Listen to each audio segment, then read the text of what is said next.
Well,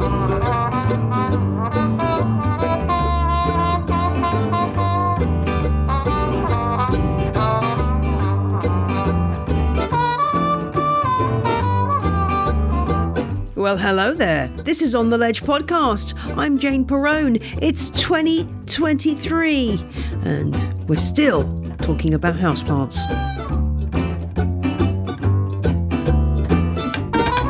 Welcome to the show, the 250th episode of On The Ledge. Flipping Nora, that's a lot of episodes. And in this episode, I talk to Betsy Begonia about the wonderful, wonderful world of Hoyas. Plus, I'm answering a question about Hoyas too. What are those weird marks on my Hoya?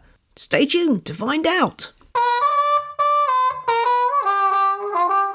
Thank you to Holly and Isabel, who became crazy plant people over the festive break, and Abby upgraded from crazy plant person to legend. And I must give a special shout out to all 60 of my current crazy plant people. In some respects, these are the most altruistic listeners of all because they give me roughly £1, $1, €1, whatever your unit of currency, a month for absolutely nothing in return, just because it gives them a warm, fuzzy feeling inside to support the show, and that's rather nice of them, you must admit. If you want to join those people, you can do. If you want to give me a one-off donation via ko-fi.com or PayPal, you can do so.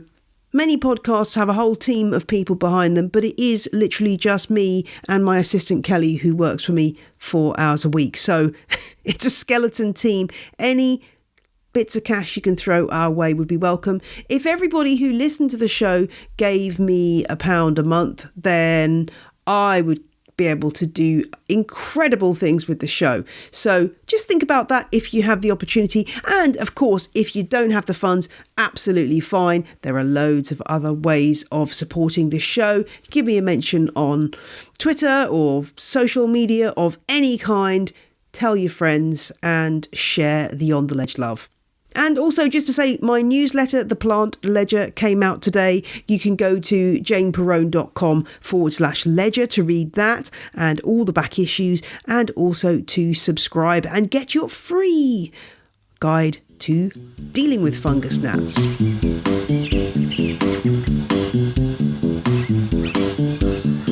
Just occasionally you meet another planty person who really makes you think, darn, I wish they lived round the corner for me rather than in another country, because they're just so very marvellous. And that was the case when I finally got to chat to Betsy Begonia, who I've followed and admired for a long time. In this chat, we cover loads of ground, a lot of Hoya chat, because that's one of Betsy's enthusiasms in life. But even if you don't like Hoyas, I think you will get a lot of fun out of this chat. A teeny bit of context here. We do mention my interview with Felix Horn. That's the UK's national collection holder of Hoyas. You can go back and listen to that in episode 244. And all the other experts and scientists who are mentioned in this episode, if you don't catch the names, head on over to the show notes at janeperrone.com, where you will find all the info. And I also add transcripts for all episodes. These go up as soon as I can get them up there. So if you're not listening to the show the day it goes out, do check back for the transcripts. My name is Betsy. I'm also known as Betsy Begonia. I have a YouTube channel all about houseplant love and care, and I also have a shop where I sell rare Hoyas called HoyaMyGosh.com. Welcome, Betsy. It's great to have you on the show. I think you were one of the first YouTube houseplant people that I came across. There's dozens of them now, probably hundreds. Where did this all start and how did you get into houseplants? I am one of the OGs, especially when it comes to Hoyas and talking about those. It was in 2018. I got really into plants for the first time in my life. I always had a jade plant throughout my life. Someone would always gift me, I would always adopt a jade plant, and they kind of followed me around, but I never took plant care very seriously. And then I moved into this already furnished apartment in Paris. It was a super cool apartment with like leather club chairs and stainless steel furnishings and furnishings. It was a really nice space, but I always felt like it was just too cold. It was just missing something. And I found a Dieffenbachia in like the basement of a hardware store or something. And I was like, you know what? I'm going to take that home. And it just changed everything. Just having a plant in the room, it gave a little burst of color, but it also added this warmth that everything was really lacking. And so it was pretty much downhill from there. Or indeed uphill. Yeah. If we're talking about speed, downhill.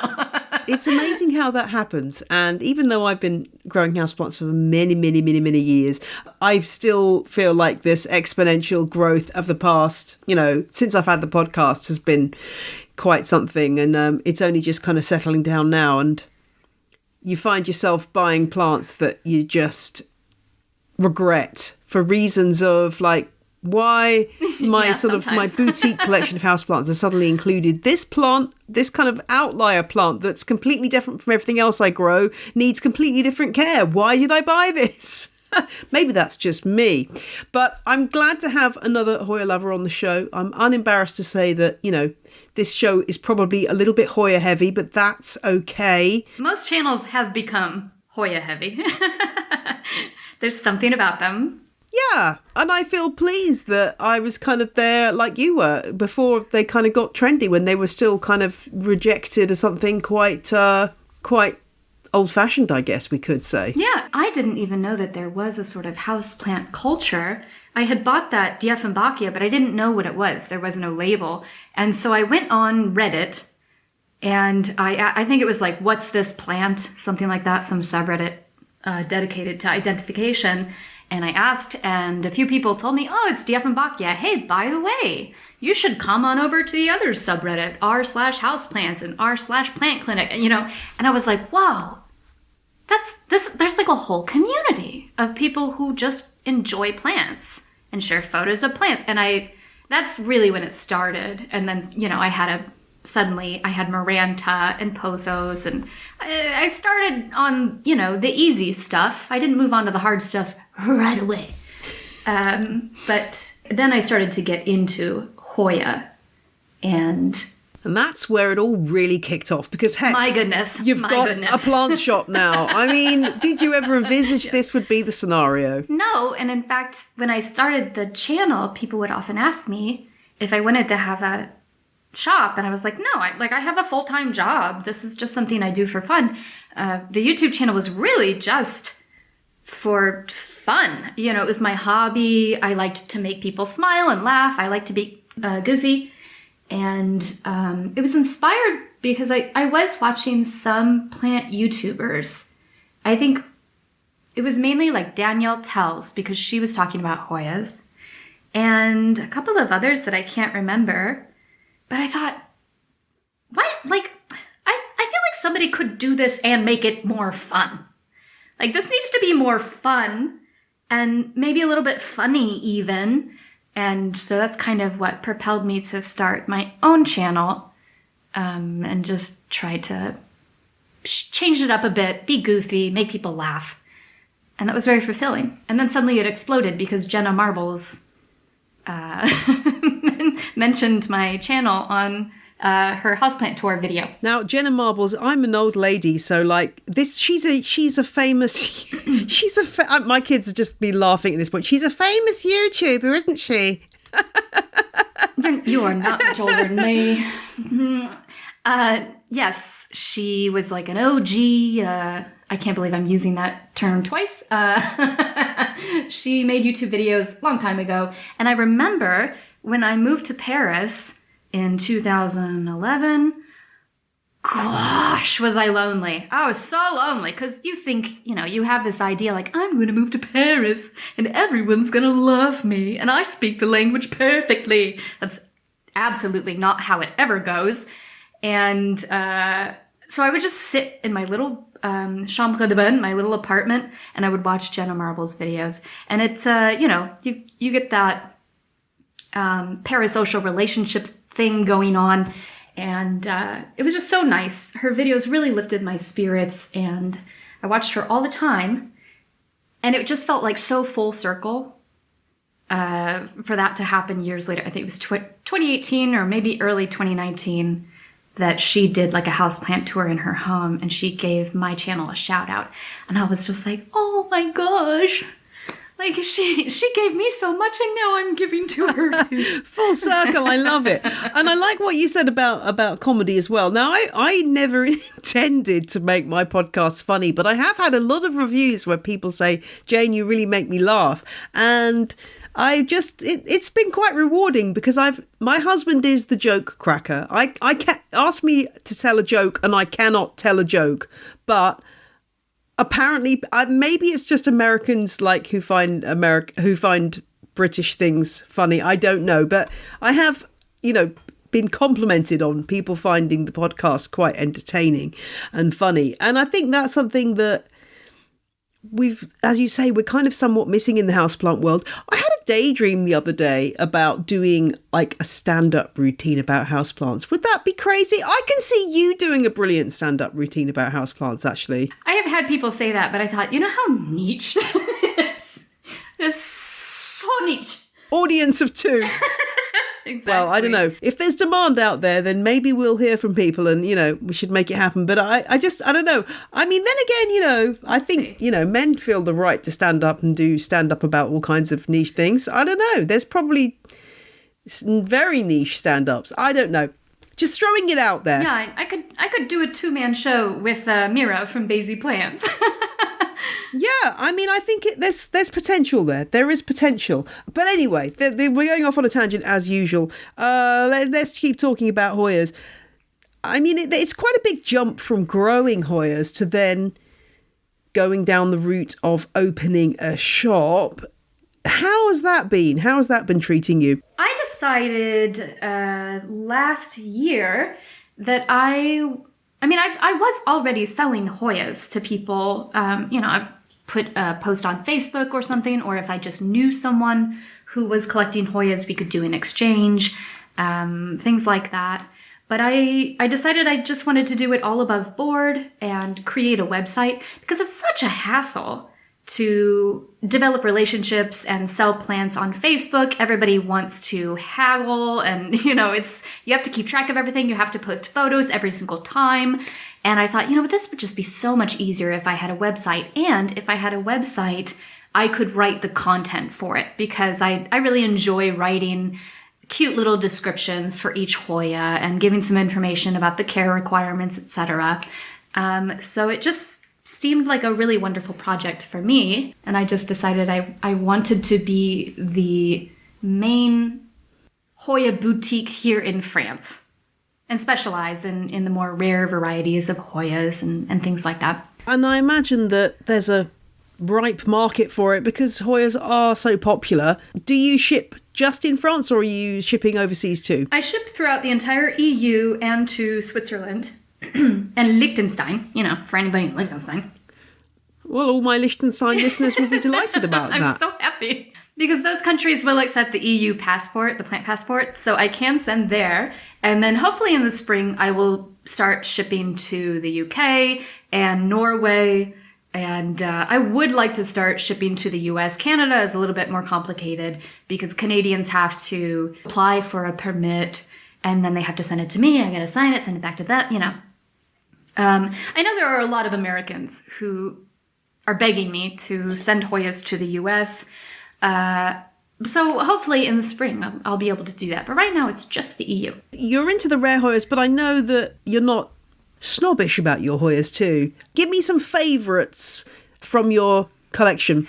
My all-time favourite is still the first Hoya that I ever bought, which is Hoya Crimson Princess, or Hoya rubra. It's the inner variegated Hoya carnosa, and it's got those pink, I'm looking at it right now. It's got those pink vines, and I just think it's a really lovely Hoya. But gosh darn it, if that thing does not succumb to root rot, it's just overnight. So I've had my ups and downs with that plant, and I did lose the original one after saving it from root rot 3 times. And then this past year, I started looking for it because I thought, I really miss that Hoya. It's one of my favorites. I was looking everywhere. I could not find it. It used to be in all of the greenhouses and all of the plant shops. It was nowhere to be found. And Miro, who lives in Serbia, was also having the same issue. He started hunting for it too. He's collecting all of the carnosus because he wants to make a really comprehensive video about all of the carnosa everythings. And finally, I found a woman who was selling her mature plant for 30 euros. And I was like, give it to me. So I ordered that. And immediately, root rot, immediately. When it arrived, it already had root rot. So I had to take a bunch of cuttings and save it. And I just love that Hoya. And I also love Hoya carnosa. A lot of people are like, oh yeah, it's been in the trade since like 1863. But I just love that plant so much. It's really beautiful. Yeah, and I mean, as you say, you could just spend your lifetime collecting carnosa cultivars and be quite happy and quite content with your lot and have quite a diverse collection even then. Oh, yeah. Oh, I think he has something like 13 different carnosas.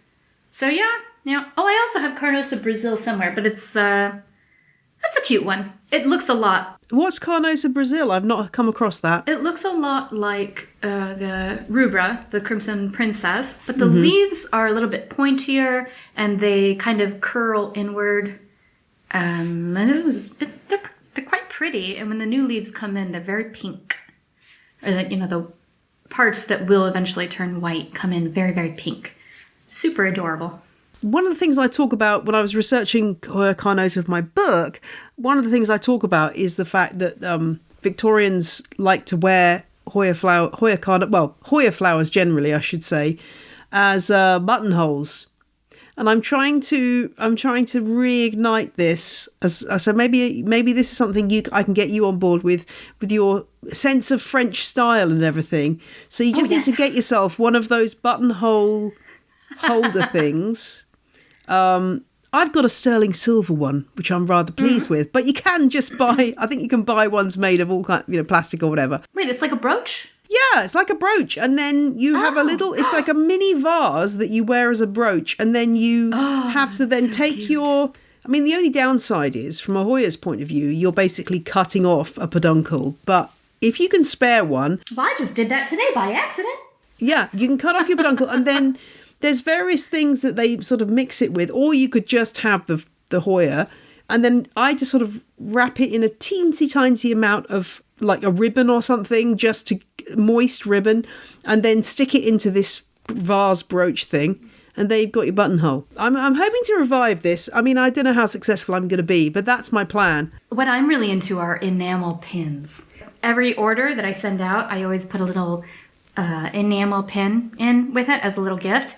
And you just reminded me I need to go downtown to my P.O. box because someone who is a member of my Discord server makes enamel pins, and she made such adorable Hoya pins. It's like a little creature, and it's got like a little bouquet of Hoya flowers. So I need to go downtown and get my little pins. They're so cute. Oh, okay. Yeah, that's really great. Yeah, I love a pin. I wear a brooch every day. I'm not wearing anything planty today. We need to bring the brooch back. Oh my gosh. Are you going to start me on this is another podcast entirely, but yes, brooches. People need to start wearing brooches again.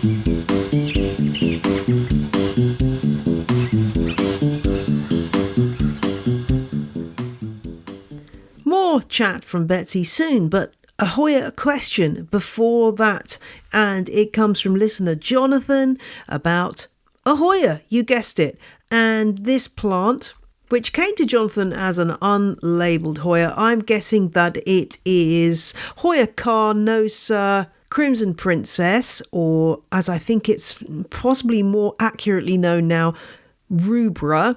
That's the one with the internal variegation, so creamy centre and green on the outside.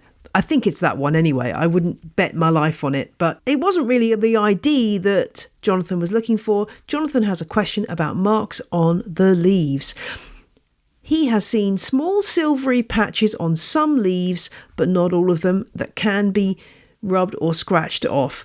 And when Jonathan looks under a hand lens, they don't appear to be a bug and they appear flat. And the plant is looking healthy. So what on earth is going on? Well, the first word that springs to many Hoya growers' mind when we hear this description would be splash. But if you've been listening to the show for a while, you probably know that I don't really like that term. So we'll call it blister variegation, or airspace variegation as it's also known. And this is a feature of a lot of Hoyas. It's nothing to worry about, Jonathan. That's the first thing to say. This kind of variegation is not caused by any kind of pigmentation from the leaves. It's caused by a blister, an airspace. And this occurs under the epidermis, the top surface layer of the leaf, and the chlorenchyma, which is the cells that basically where the photosynthesis happens below the epidermis. And there's a space between those two layers of cells. And what happens is the light bounces into that space and then bounces out again, and that gives you that silvery effect.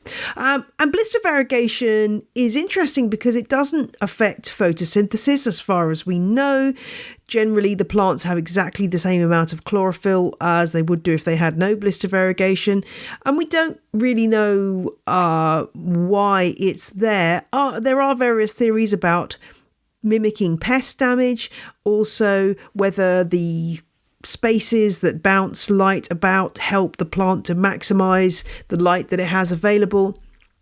It's something that features in quite a few different houseplants, including Begonia maculata, which has much larger silvery blotches, and other plants that have a silvery effect like Ceropegia woodii, the string of hearts plant. So I would say to Jonathan, don't worry, your plant is fine. This is a feature that you'll see to varying degrees on many Hoyas. I was trying to think of Hoyas that don't include these markings. There are a few.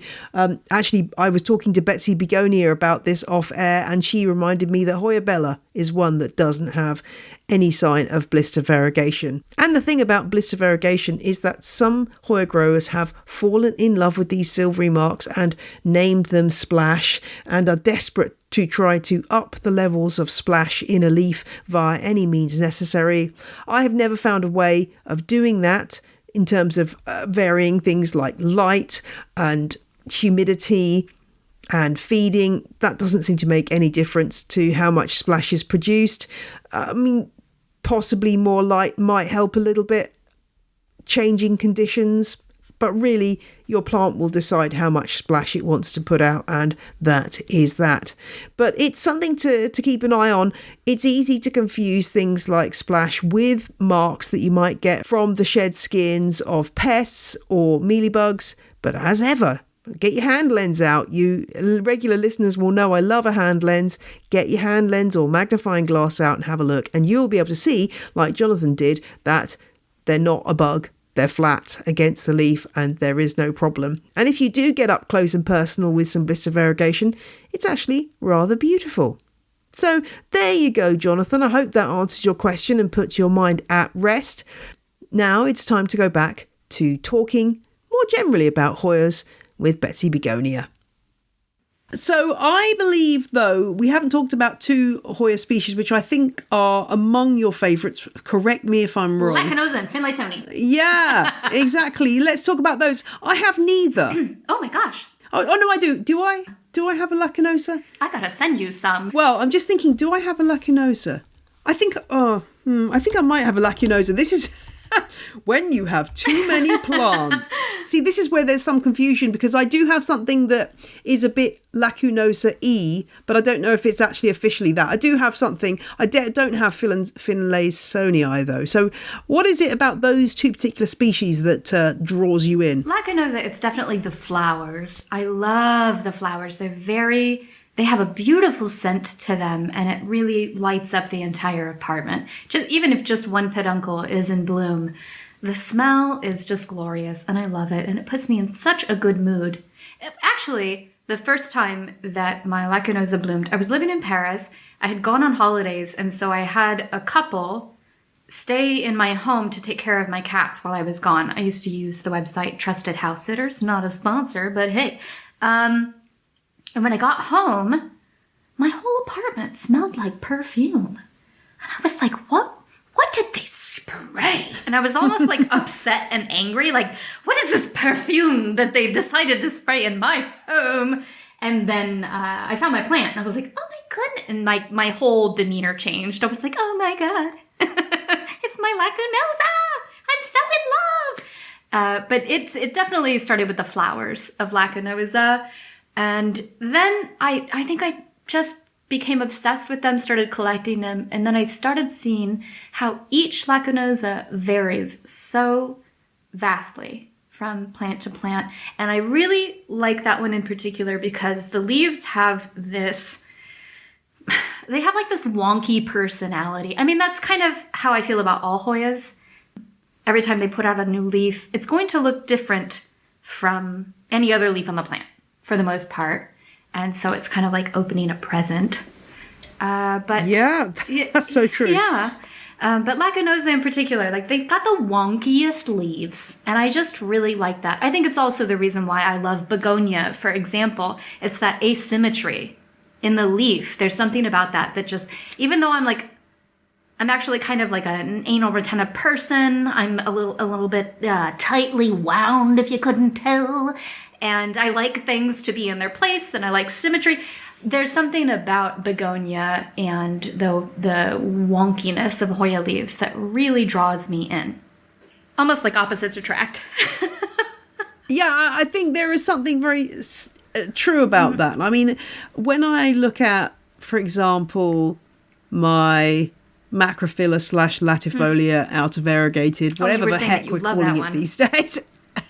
I love that one, but it's just got these crazy sort of stems with nothing on them. I'm like, is anything ever going to grow on there? I don't know. It's interesting. I'm just going to let it see what happens with it. I'm going to send you a picture of my, in inverted commas, Lacunosa, though, because perhaps you can... Do. My record keeping is atrocious, absolutely atrocious. I'm sure somebody who ever sent me a cutting of that told me what it was, but I don't know. It hasn't flowered, but it's got quite dark... maybe it's not Lacunosa. The leaves are quite dark green, like almost...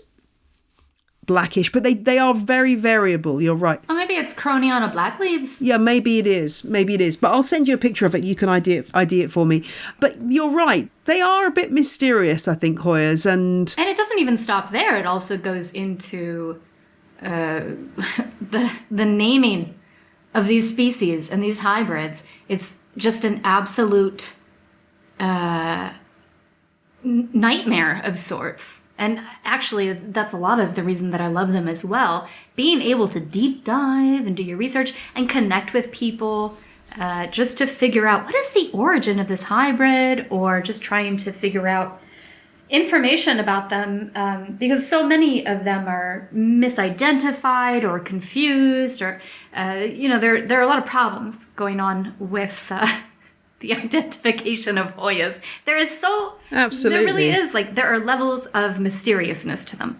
There are. I mean, I'm hoping at some point somebody's going to write the ultimate tome, the ultimate Hoya tome, but it'll be out of date in about 5 months. That's the issue, right? We can't rely on things not changing as we discover more and more about these plants. So I don't know what the answer is, but I know that Michaela Rhoda and Natalie Simonson are doing very good work. These are two Hoya botanists, are they? Yes, yeah, two botanists. Natalie is from Sweden, and Michaela Rhoda is from Italy, and they've published quite a few Hoyas in recent years, and they have also gone back and clearly identified Hoyas that were, previously misidentified, etc. So they're doing very good work. Well, it is very good work, because we need answers. We do need answers on some of these these issues. Now, Finlaysonii, what's the deal with that one? Is that the one that gets mixed up with Villosa, or is Villosa... Oh, possibly. I wouldn't say Villosa is a Finlaysonii type. But yeah, Finlaysonii can also be confused with Clemenciorum sometimes. But yeah, I think I have as many Finlaysonii as I do lacunosa, but most of them are for the shop. They're not actually part of my private collection. But goodness, they're gorgeous. But you know what's interesting is that, well, I'm American and I live here in Europe, and I've noticed that there is a difference in the way that Americans appreciate Hoyas and the way that Europeans appreciate them. So Americans are obsessed with the leaves. It's all about the foliage. Mm-hmm. So they tend to really love those big leaf Hoyas that are very dramatic and showy with contrasting veins, Clemenceorum, Finlaysoni, Callistophylla. Europeans love the flowers. And so when I was making my first orders for the shop, I was shopping like an American. I was like, everybody loves a big showy leaf. Everybody loves contrasting veins. And so I ordered all of these Finlaysoni, and Europeans were just like, nah, no thanks. And they were ordering based on what the flower was going to look like. And meanwhile, Americans were like, please save me some of those Finlaysoni, because they want those. They love the flower, or leaves. So now I know how to shop for my market. We need to get on, though, to the other sort of Hoya point of stress for anyone who's kind of built a collection of these plants, which is the M word, mites. Now, yeah, I mean, I recently discovered what I think are broad mites on some Hoya cuttings that I got from somewhere or other. Fortunately, they're in a closed prop box right now, so I've just left them in there to sort of... What are the symptoms that you have seen? Well, it was one of these Hoyas that was planted into... I don't even know what you call it. I was talking to Felix about this. It's like a Hoya that's planted into a tree stump. Oh, the coconut husk. Yeah, the coconut husk thing. That. But it's like, it's not chunks. It's literally it's just a like whole... Yes. I don't like that. It feels like a tree stump. The best thing you can do is just take cuttings from those. Yeah, that's what I did. I just was like, no, I'm not having this. So I just took cuttings of it and put it in a prop box. And there was something he said. He was talking about his Archbaldiana.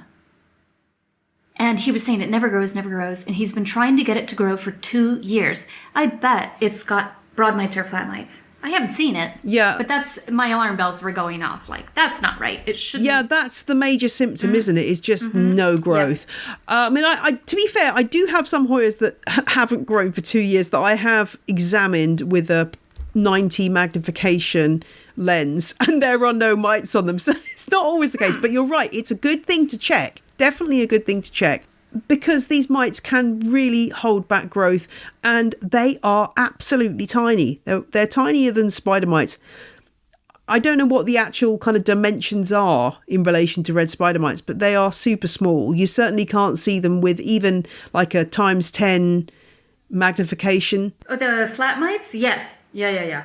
They're incredibly tiny. Flat mites and broad mites. I know what the broad mites look like, but can you describe for listeners what they are like and what we're looking for? So usually, and this was my problem, I thought that there was only one type of spider mite. That's the two-spotted spider mite. That's the one that creates webs between the leaves of the plant. And you can see those with the naked eye very clearly. I had my own nightmare a few months ago when I brought home a monstera and Go Persia plant from the greenhouse, and like a week later I suddenly saw webs and these mites crawling back and forth between the webs, and I was like, oh my god, it was the first time I had ever seen them. So that's the two-spotted spider mite.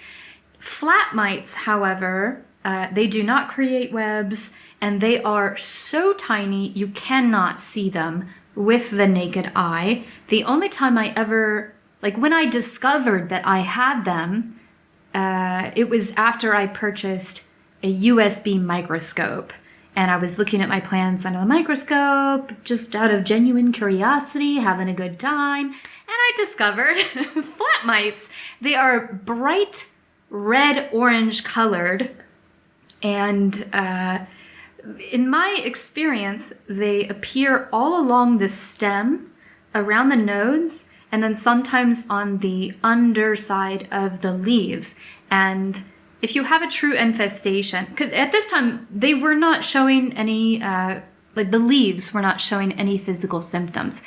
It was just that the Hoyas were not growing. The growth tips would die off with no explanation. They simply just weren't growing. There were no other signs.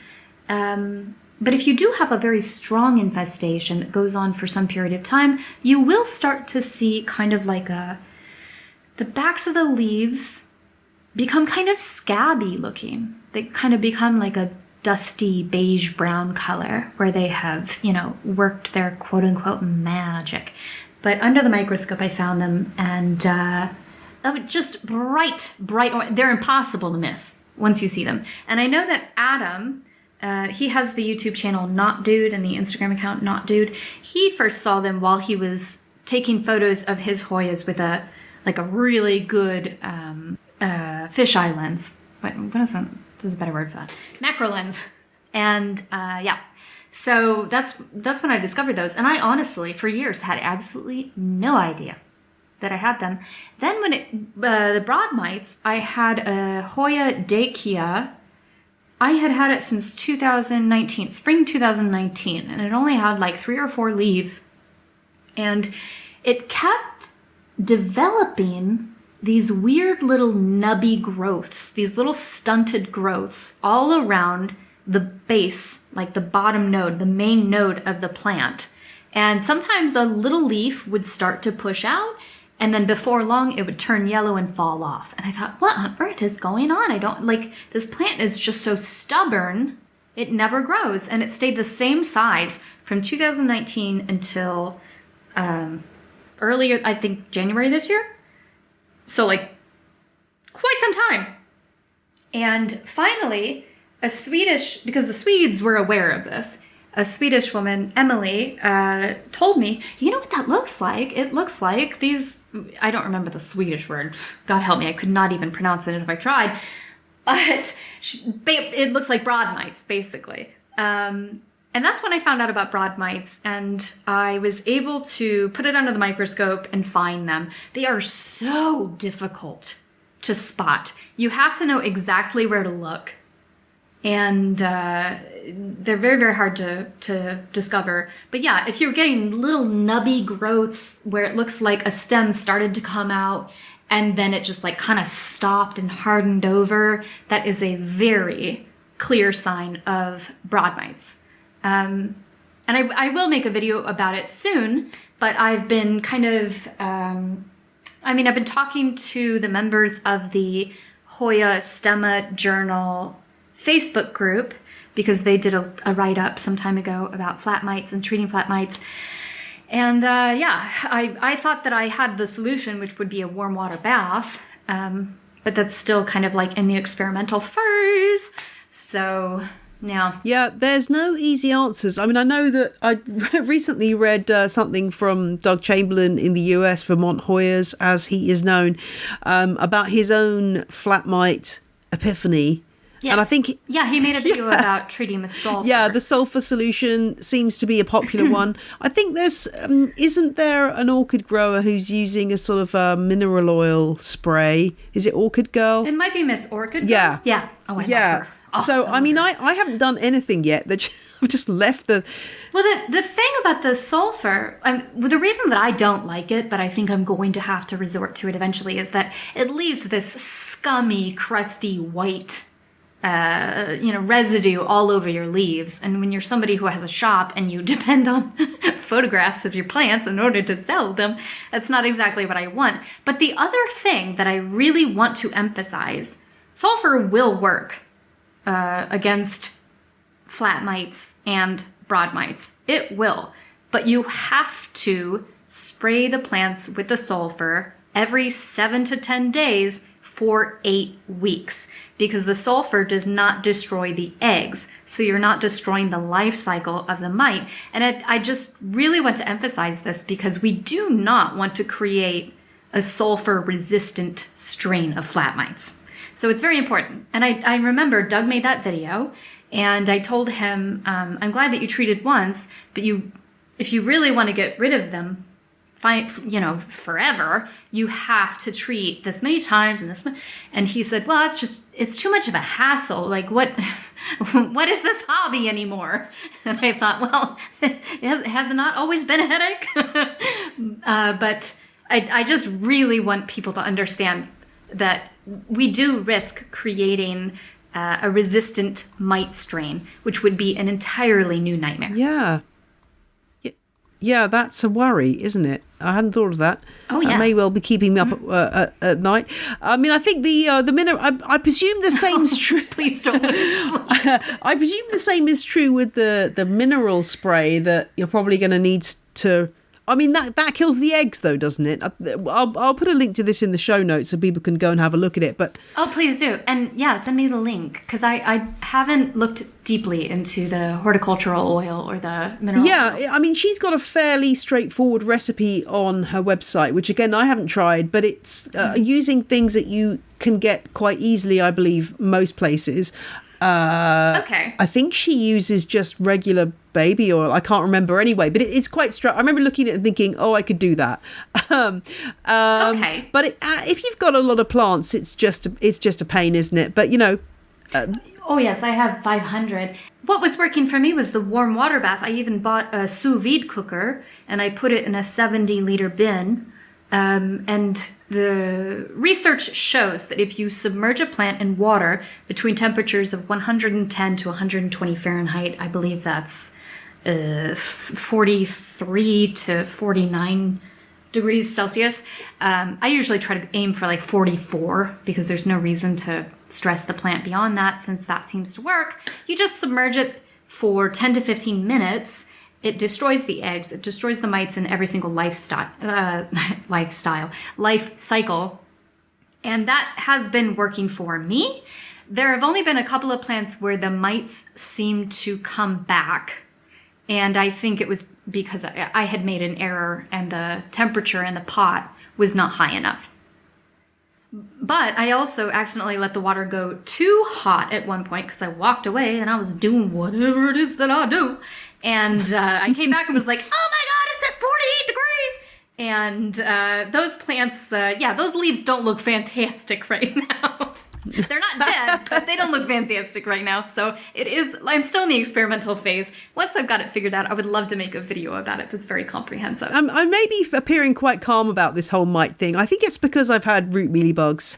Yeah. And I think once you've had root mealybugs, like you just think all other pests are like just child's play. I mean, yes. I don't know. Yes. You just get very, very kind of blasé. But it's an interesting thing to consider. If you do have a lot of Hoyas that haven't grown, it is a good thing to think about this. So you've just bought a plug-in microscope, like a USB microscope to see your... Oh, yeah, just a cheapy little thing.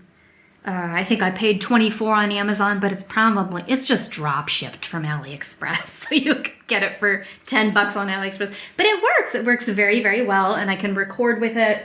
And I have recorded footage of the flat mites and the broad mites. And I have made posts on, that Facebook group, Hoya Obsessed, and on Instagram to show people exactly where they need to look. Because a lot of people don't know where to look for the mites. I haven't invested in one of those. I probably should. As I say, Oh, it's so fun. But yeah, I can imagine. My 90 magnification lens is so small and my eyesight, is not that great. So I'm sort of squinting away trying to see these things. So that's definitely a good investment. Although, does it leave you sort of feeling a little bit itchy? No. After you've looked. No. See, I'm not the type of person to get nauseous over things or to get creeped out. And I find it fascinating because, they're mites. They're not here to chew on me and they're not here to get on my cats. They're just chewing on my plant, which I hate, obviously. But I do find it fascinating. Adam, I just talked about him, not dude. He sent me, because he also has a USB microscope, he sent me a video that he caught of a flat mite laying eggs. That was yucky. Yeah, I hear you. I did not need that in my life. But as I've pointed out on the show several times before, And as I would point out to the woman I saw on TikTok the other day who was complaining about conifer aphids on her potted Christmas tree. Today. Yeah, she was going crazy, and I was kind of like, you realise there's mites living on your face. On your eyelashes. I mean, yeah, on your eyelashes you have mite. Like, really, we need to get over this mite squeamishness because they're on us. Have you ever heard of Haywood Banks? This is so off topic. Go on. No, I haven't. This is something I learned when I was a really young child.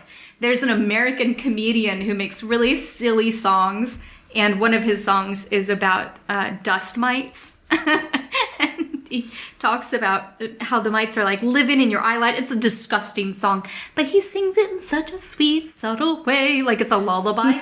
And I heard that, I think, when I was like 8, because my dad really liked this comedian. And so I've known that always. I'm like, how can you not know that you're just covered in bugs? Yeah. Let alone, all the bacteria and things that are living inside us. I mean, really, we should be a little bit more aware of this stuff. But as you say, we're in an experimental stage at the minute. And yes, I guess there are probably, these things are spreading around as Hoyas become so popular and plants are being passed around more and more people are coming up against this problem. So it's going to be really interesting to see how that shakes down and whether hopefully there's a good solution that we can all kind of try and that actually works. Yeah, I would like to develop some sort of system for people so that they can ensure that if their collection has been cleaned of pests, then when they introduce new plants into their home, they have a step 1, step 2, step 3 process in order to ensure that any new plants coming in are not going to spread pests to their current plants. For example, whenever I get new cuttings, I just give them the warm water bath to begin with. And quarantine them for a little while, check them with the microscope 2 or 3 weeks later. No mites. Okay, they can join their friends. So yeah, absolutely. Quarantining is central. Yes. Well, it's been really lovely to speak to you, Betsy. Thank you so much. I'll put all those useful links in the show notes to your shop and mite info, etc., and the growers and botanists that you mentioned as well, because I know people love to go deep into this stuff and there's so much to learn. But for the moment, are there any more? My last question to you is there any more Hoyas out there that you still are seeking, that you're kind of your dream plant that's still out there? Indesaria. And what is it about that one? Hoya Indesaria is just so beautiful. I have recently become obsessed with these little thin leaf Hoyas like Hoya exilis, which I have, Hoya apoda, Linna vargarea. I just love these little thin-leafed Hoyas, and their flowers are so, so precious. And I am dying to get my hands on Indesaria. So hopefully sometime soon, I will have that in my collection. That's the only one that I'm looking for, because honestly, I don't have room. But I feel you. I will make room for that baby. So. Well, any listeners, I'm happy to be a go-between to facilitate the searching down this precious Hoya. But for the moment, I think, as you say, you've probably got enough, Betsy. I think you've got enough. I think I do. Thank you so much for joining me. Thank you so much for having me. This has been an absolute pleasure. You are such a doll. Oh, thank you. Likewise, back at you.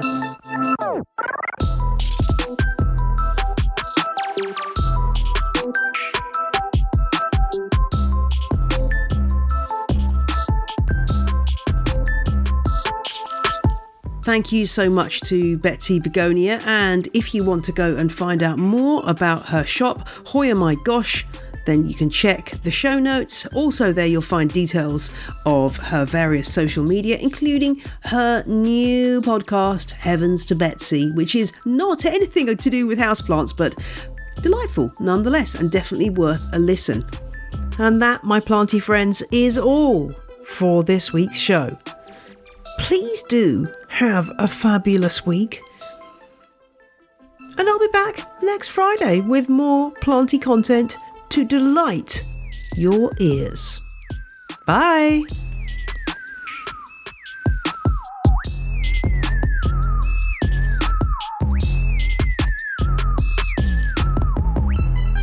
The music you heard in this episode was Roll Jordan Roll by the Joy Drops, The Road We Used to Travel When We Were Kids by Komiku, and Whistle by Benjamin Banger.